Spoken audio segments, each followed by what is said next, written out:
दोस्तों आज की वीडियो में हम लोग बात करेंगे पावर बीआई के एक कॉन्सेप्ट की जिसमें डेटा ट्रांसफॉर्मेशन की कई वीडियोस मैं बना चुका हूं। तो डेटा ट्रांसफॉर्मेशन से रिलेटेड आज जो वीडियो मैं आप लोगों को बताऊंगा वो है अपेंड क्वेरी। जी हां, ये बहुत ही इंटरेस्टिंग ट्रिक है, आप लोगों को ये बहुत ही अच्छे तरीके से समझ लेनी चाहिए क्योंकि इससे आप लोग काफी काम अपने ईजी कर सकते हैं। चलिए देखते हैं ये कैसे होता है। तो इसके लिए मैंने एक फाइल ली हुई है, आपको मैं दिखाना चाहूंगा। ये है अपेंड क्वेरी नाम की पूरी फाइल। इस फाइल को मैं आप लोगों को दे दूंगा। इस फाइल के अंदर काफी कुछ है, चलिए एक एक करके बात करते हैं अपेंड क्वेरी के पूरे प्रोसेस की। तो सबसे पहले आप लोग देखिए तो अपेंड क्वेरी का सिंपल सा मतलब क्या होता है कि जब आप लोग कोई भी डेटा जो सोर्सेज होते हैं, आपके डेटा के सोर्सेज होते हैं, वहां पर मान लीजिए CSV वाली कुछ फाइल है। लेट सपोज आप देख सकते हैं यहां पर मेरे पास एक फोल्डर है मंथली डेटा CSV नाम से। आप चेक करिए यहां पर आपको काफी सारी फाइल दिखाई दे रही हैं, जनवरी से लेकर दिसंबर तक की सारी फाइल्स दिखाई दे रही हैं। ठीक है, अब मैं क्या करने वाला हूं, इसे अपेंड क्वेरी करने वाला हूं। और अपेंड क्वेरी क्या है आप लोगों को बहुत अच्छे तरीके से समझ में आ जाएगा क्योंकि अपेंड क्वेरी का सिंपल सा मतलब है सारी फाइलों को मर्ज करके एक कॉमन फाइल बनाना, और उसके बाद अगर मेन फाइल जो है अपडेट होती है तो वो आप लोगों की जो भी नई फाइल बनेगी, जो भी पावर बीआई डैशबोर्ड के अंदर आप बनाओगे, वो सारी की सारी ऑटोमेटिक अपडेट हो जाएगी। चलिए देखते हैं कैसे। तो इसके लिए मेरे को करना क्या होगा कि इस फोल्डर के अंदर आप चेक करिए तो इस फोल्डर के अंदर काफी सारी फाइलें हैं। तो मैं क्या कर रहा हूं, सबसे पहले इन फाइलों में से सिर्फ एक फाइल को मैं यहां रख रहा हूं और बाकी सारी फाइल्स को मैंने यहां से कट करके डेस्कटॉप पर एक फोल्डर बनाकर उसे रख दिया। समझ गए आप लोग? तो अभी फिलहाल मैंने क्या किया है, सिर्फ एक फाइल उसके अंदर रखी है और बाकी सारे फाइल्स को मैंने यहां पर डेस्कटॉप पर रख दिया है। चलिए अब देखते हैं, फटाफट से इसको समझने की कोशिश करते हैं। तो इसके लिए सबसे पहले पावर बीआई खोल लीजिए आप, उसके बाद गेट डेटा करिए और गेट डेटा करने के बाद आपको मोर करना है यहां पर, और उसके बाद आपको वहां पर फोल्डर सिलेक्ट करना है क्योंकि जो फाइलें हैं आप फोल्डर के अंदर रखने वाले हैं। ध्यान रखिएगा जो फोल्डर होगा उसमें जो टाइप ऑफ फाइल होगी वो एक ही टाइप की होनी चाहिए। जैसे सारी फाइलें अगर CSV है तो CSV होनी चाहिए, सारी फाइलें एक्सेल है तो एक्सेल होनी चाहिए। ठीक है, बताएंगे अगर डिफरेंट डेटा सोर्स होगा तो कैसे करेंगे वो भी बात करेंगे। चलिए फिलहाल यहां पर फोल्डर आपने ले लिया, उसके बाद आप कनेक्ट पर क्लिक कीजिए और जैसे ही आप कनेक्ट पर क्लिक करेंगे वो पूछेगा आपसे फोल्डर कहां पर है, तो वो आप सिलेक्ट करके बताइए। जैसे कि सपोज करिए ब्राउज करते हैं और वो फोल्डर मेरा दिस PC के अंदर मंथली डेटा CSV नाम से ये फोल्डर मिल रहा है, इसके अंदर ये फाइल रखी हुई है। ठीक है, ओके प्रेस करेंगे और जैसे ही ओके प्रेस करेंगे तो जो भी फाइल उसके अंदर होगी प्रॉपरली वो आपको दिखाई देगी। तो आप क्या करेंगे, यहाँ पे ट्रांसफॉर्म करेंगे और ट्रांसफॉर्म करने के बाद सिंपली आपको उसके अंदर जो भी फाइल दिख रही है वो यहां पर शो हो जाएगी। अब आप चेक करिए कि यहां पर आपको फाइल तो दिख रही है लेकिन फाइल के अंदर जो कंटेंट था वो आपको शो नहीं हो रहा है। तो आपको करना क्या है, सिंपली बाकी सभी कॉलम को सिलेक्ट कीजिए और क्योंकि इन कॉलम्स की रिक्वायरमेंट आपको नहीं है, सिर्फ आपको उसके अंदर का कंटेंट चाहिए, तो आप इस पर राइट क्लिक प्रेस करके रिमूव कॉलम कर दीजिए। उसके बाद आप लोगों को यहां पर क्लिक करना है कंबाइन फाइल पर, और जैसे ही आप इस पर क्लिक करेंगे तो आप लोगों को वो फाइल के अंदर जो डेटा है वो आपको शो हो जाएगा। ओके प्रेस करते ही आप चेक करिए वो डेटा यहां पर आप लोगों को शो होना शुरू हो जाएगा। देखिए तो आ गया प्रॉपर डेटा। अब उसके अंदर जो भी डेटा था वो यहां पर आपको शो हो गया है। तो ये फाइल के अंदर से डेटा जो है आपके सामने आ चुका है। ठीक है, मान लीजिए अब आप उस फाइल के अंदर और फाइलें डालते हैं। लेट सपोज अभी आपको पता है मैंने एक फोल्डर में फाइल रखी हुई थी ये सारी की सारी।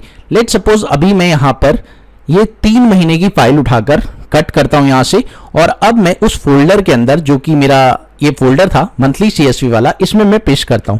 तो क्या अब आपको दोबारा क्वेरी चलाने की जरूरत पड़ेगी या ऑटोमेटिकली वो उसके अंदर रिफ्लेक्ट होगा? चलिए मैं आपको दिखाता हूं, पर उससे पहले मैं इसके ऊपर एक डैशबोर्ड बनाना चाहूंगा। तो मैं यहां पर क्या कर रहा हूं, क्लोज एंड अप्लाई करता हूं और क्लोज एंड अप्लाई करके सिंपली ये डेटा मेरा लोड हो चुका है और लोड होने के साथ साथ ये मुझे यहां पे शो हो रहा है। अब मैं क्या करूंगा कि इससे रिलेटेड एक डैशबोर्ड बना देता हूं जिससे कि आपको पता चले। तो यहां पर मैंने let suppose stack column chart यहां पर प्रिपेयर कर दिया है और आप देखिए यहां पर मैंने स्टैक कॉलम चार्ट बना दिया है और इसके अंदर मैं यहां से डेटा उठा लेता हूं और ये जो डेटा है मेरा प्रोडक्ट वाइज क्वांटिटी है। ठीक है, उसके अलावा इसके अंदर मैं डेटा लेबल्स को भी रख देता हूं। तो डेटा लेबल्स मैं ऑन कर देता हूं ताकि आपको दिखाई दे। तो अब आप देख सकते हैं कि इसके अंदर डेटा लेबल्स भी शो हो रहा है। ठीक है। अब मैंने उसके अंदर फोल्डर तो रख दिया है, ये देखिए फोल्डर के अंदर मैंने 3 फाइलें और रखी है। तो क्या अब मुझे दोबारा से इसे अपेंड करने की जरूरत है या वो तीनों फाइलों का डेटा इसमें आ जाएगा? चलिए देखते हैं। तो इसके लिए सिंपली मैं यहां पर रिफ्रेश का बटन दिख रहा है आप लोगों को, मैं इस पर क्लिक करता हूं। जैसे ही मैंने इस पर क्लिक किया, आप देखिए यहां पर चेक करिए आप लोग कि मैंने यहां पर रिफ्रेश करा है। और अब मैं आपको एक चीज दिखाना चाह रहा हूं कि आप देखिए यहां पर मैं मंथली नहीं, यहां पे इसे मंथली कर देता हूं, वैसे ईयरली हटाकर मैं यहां पे मंथली कर देता हूं और इसको मैं लेजेंड में शिफ्ट कर देता हूं। तो अब देखिए दोस्तों, मैंने यहां पे लेजेंड में शिफ्ट किया तो आपको यहां पर दिखाई दे रहा होगा जनवरी, फरवरी, मार्च और अप्रैल, यानी 4 महीने का डेटा यहां पे रिफ्लेक्ट हो रहा है। ओ माय गॉड, यानी कि अब आपको कुछ भी नहीं करना है। अपेंड क्वेरी इतना कमाल का ट्रिक है जिससे कि आप पूरे फोल्डर में जितनी भी फाइलें रखेंगे ऑटोमेटिकली वो अपडेट हो जाएगा, आपको दोबारा से उस पर काम करने की जरूरत नहीं है। चलिए मैं आपको दोबारा दिखाता हूं। लेट सपोज अब मैं सारी फाइलों को ही उठाकर कॉपी करता हूं, कट कर लेता हूं यहां से, और कट करने के तुरंत बाद मैंने इस फोल्डर के अंदर ही सारी फाइलों को पेस्ट कर दिया, ठीक है। और अब मैं जाता हूं पावर बीआई के ऊपर और पावर बीआई में बस इसको मैं कर रहा हूं रिफ्रेश। और जैसे मैंने रिफ्रेश किया और आप देखें मैजिक हो चुका है दोस्तों कि आप लोगों की सारी फाइल्स मर्ज हो चुकी है और डेटा सारा आ रहा है आपके सामने, शो हो रहा है। देख रहे हैं आप लोग, जनवरी, फरवरी, मार्च, अप्रैल, मई, जून, दिसंबर तक का सारा डेटा शो हो चुका है और अपेंड हो चुकी है क्वेरी, यानी मर्ज हो चुकी है क्वेरी।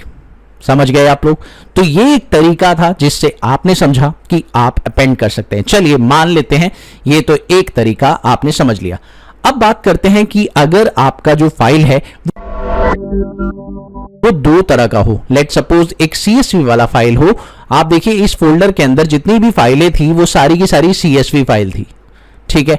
लेकिन अब मैं आप लोगों को एक ऐसा फोल्डर दिखाता हूं जिसके अंदर जो फाइलें हैं उसमें CSV भी है और एक्सेल भी है। तब आप फाइल को कैसे अपेंड करेंगे, ये बहुत बड़ा सवाल है। तो अब देखिए यहां पर ये फोल्डर आप चेक करें तो इस फोल्डर के अंदर 2 CSV फाइल है, एक एक्सेल फाइल है, हो सकता है एक PDF फाइल भी हो। तब आप कैसे क्वेरी को अपेंड करेंगे, चलिए मैं आपको बताता हूं। तो इसके लिए सिंपली मैं इसे बंद कर रहा हूं और फिर से मैं दोबारा से पावर बीआई ओपन करूंगा। तो पावर बीआई मैंने दोबारा ओपन कर लिया है। अब मैं यहां पर गेट डेटा पर जाऊंगा। इस चीज को करने के लिए मुझे गेट डेटा पर तो जाना है, लेकिन मुझे फोल्डर सिलेक्ट नहीं करना है। अब ऐसा क्यों नहीं करना है? क्योंकि बेसिकली उसके अंदर जो फाइलें हैं वो आप लोगों की अलग अलग टाइप की हैं। तो आपको यहां पर सबसे पहले उस फोल्डर में से एक टाइप को सिलेक्ट करना है। लेट सपोज आपने एक्सेल को सिलेक्ट किया और उस फोल्डर को यहां पे सिलेक्ट कर लिया। लेट सपोज यहां पे जाते हैं और अपेंड क्वेरी वाला जो सेक्शन था उसके अंदर डिफरेंट डेटा सोर्स सिलेक्ट किया और उसमें जनवरी वाली फाइल जो कि एक्सेल फाइल है उसे मैंने ओपन कर लिया। अब ये फाइल ओपन हो चुकी है तो यहां पर ये ट्रांसफॉर्मिंग के लिए पूछेगा। मैंने इसे क्लिक किया और इसे ट्रांसफॉर्म कर दिया, ठीक है। अब ये खुल जाएगा पावर क्वेरी एडिटर में और आप देखें ये फाइल आ चुकी है। लेकिन अब मुझे यहां पर दूसरी फाइलें भी लानी है और तीनों क्वेरी को अपेंड करना है। तो कैसे करेंगे, चलिए देखते हैं। तो यहां पर मुझे दूसरी फाइलों को कैसे कनेक्ट करना है, यहां पर न्यू सोर्स का एक ऑप्शन दिख रहा है। यहां पर आपको टेक्स्ट और CSV का भी ऑप्शन मिल रहा है, इस पर क्लिक कीजिए और अब आप यहां पर उसी फोल्डर से दूसरी फाइलों को सिलेक्ट कर लीजिए। जैसे कि यहां पर मैंने क्लिक किया, क्लिक करते ही वो मुझसे पूछेगा फोल्डर का रेफरेंस, तो आप चेक करिएगा। तो अब आप चेक करिए यहां पर आपको फोल्डर का रेफरेंस दे रहा है और उसमें एक फाइल मैंने अप्रैल वाली सिलेक्ट कर ली और जैसे मैंने सिलेक्ट कर ली वो फाइल भी मेरे पास आ जाएगी। यहां पर आप चेक करें, ये देखिए आ गई। उसके अलावा एक और मेरे को फाइल सिलेक्ट करनी है, टेक्स्ट एंड CSV, एक एक करके ही आपको सिलेक्ट करना पड़ेगा, यही तरीका यूज करना है। और अब बेसिकली आपको तीनों फाइल को मर्ज करके एक नई फाइल बनानी है, यानी आपको क्वेरी को अपेंड करना है। तो ये कैसे होगा, सिंपली यहां पर अपेंड क्वेरी का एक ऑप्शन दिया हुआ है, इस पर जाइए और अपेंड क्वेरी एज न्यू कर दीजिए। जैसे ही आप इस पर क्लिक करेंगे तो अब देखिए यहां पर आपको 2 और मोर 3 टेबल दिखेगी, इस पर आप क्लिक करिए। उसके बाद आपको जो जो चीजें इसमें अपेंड करनी है, जैसे कि अभी आपकी फरवरी फाइल के साथ आपको अप्रैल फाइल और जैन फाइल भी यहां पर अपेंड करनी है। तो आपने दोनों को अपेंड कर दिया, ओके प्रेस किया और जैसे ही ओके प्रेस किया आप देखिए तीनों फाइल्स मर्ज हो चुकी है।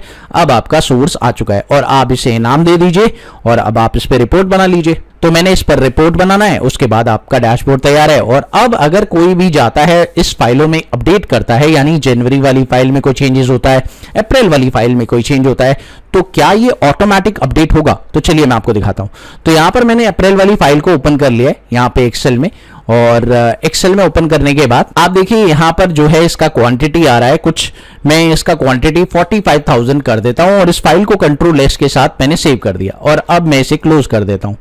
तो अब चेक करें, अब यहां पर जो है अगर आप चेक करें तो यहां पर आप पावर बीआई में आ चुके हैं और पावर बीआई के अंदर पावर क्वेरी एडिटर के अंदर अगर आप रिफ्रेश पर क्लिक करें तो देखिए दोस्तों यहां पर 45,000 ऑटोमेटिकली रिफ्लेक्ट हो चुका है। तो है ना कमाल की चीज, आपको काफी बेनिफिट दे सकती है। अगर आप लोग यूज कर रहे हैं पावर क्वेरी को और आपने अपेंड क्वेरी का फीचर यूज करना है तो इस तरीके से आप इस्तेमाल कर सकते हैं।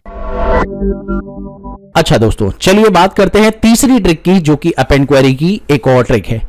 मान लीजिए कि आप लोगों के पास शीट्स दी हुई हैं, यहां पर तीसरी अपेंड क्वेरी हम लोग देखने वाले हैं और तीसरी अपेंड क्वेरी और लास्ट अपेंड क्वेरी ये है कि मान लीजिए मेरे पास एक ईयरली डेटा नाम की शीट है, आप चेक कर सकते हैं, और यहां पर मैं देख रहा हूं कि यहां पर आप लोगों के पास जनवरी, फरवरी, मार्च, अप्रैल, मई, जून ये सारी की सारी शीटें दी हुई है और अब इन पर डेटा दिया हुआ है। तो क्या आप शीटों को भी मर्ज करके अपेंड क्वेरी कर सकते हैं? तो यस कर सकते हैं। कैसे करेंगे चलिए देखते हैं। पावर बीआई को ओपन करने के बाद न्यू पर जाते हैं और अब मुझे वो सारी फाइलों को, यानी शीटों पे जो फाइलें दी हुई है वो सारी की सारी एक साथ अपेंड करनी है। तो कैसे करेंगे?